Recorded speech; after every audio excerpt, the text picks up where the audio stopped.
Hey y'all, a little worry talk. We have Russians fleeing into Poland. We have Putin threatening Poland not to join NATO, or there will be consequences, threatening retaliation. So, is the war going to expand?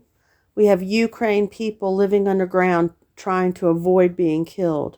We have Putin calling a ceasefire with the Ukraine so civilians can leave the country, only to turn around and slaughter the men and women and children trying to flee to safety. The Ukraine is suffering. There's a lack of food. There's a lack of artillery. Zelensky is all but begging for help. NATO ruling out a no-fly zone over the Ukraine. Zelensky saying that future deaths is on NATO's hands. They are in need of aircrafts. Ukraine people are fleeing their country. We have thousands of U.S. veterans volunteering to go fight alongside of the Ukraine people. You have China and Russia joined as allies. China's learning from Putin. They feel like Taiwan should be reunited with the mainland, much like Russia's doing with the Ukraine. Taiwan is on alert and beefing up their military. This is far from over. The U.S. encouraged Ukraine to join NATO, so we do have a responsibility to them.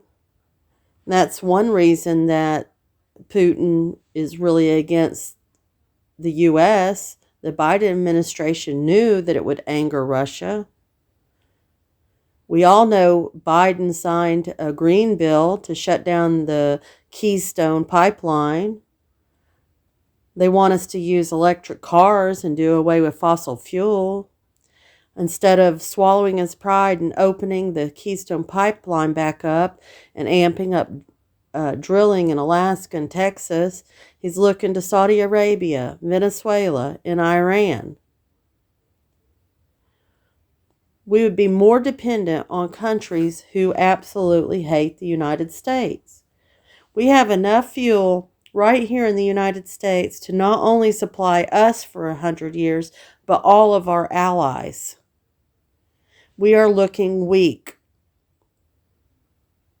Don't think that Saudi Arabia and Iran and Venezuela know that we can support ourselves. And believe me, in my opinion, they will take advantage of the United States. Until today, we've been purchasing Russian oil. In a sense, we've been playing both sides of the fence.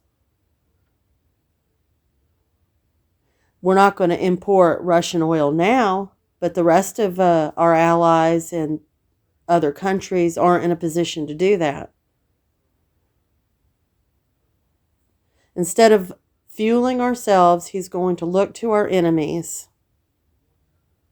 to purchase fuels. And we are going to have a crisis on hand.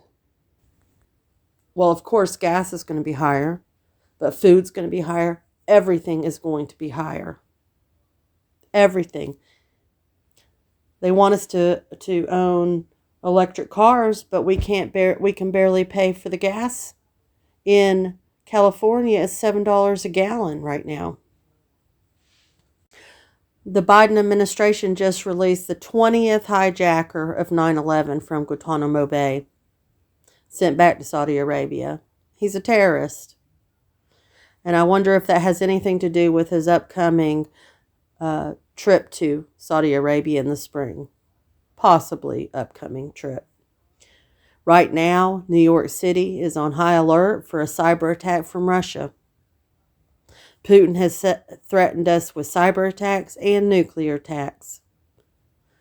This is a very serious situation, and it's not time for America to look weak. I not only worry about the United States, but I worry about our allies on the other side of the world.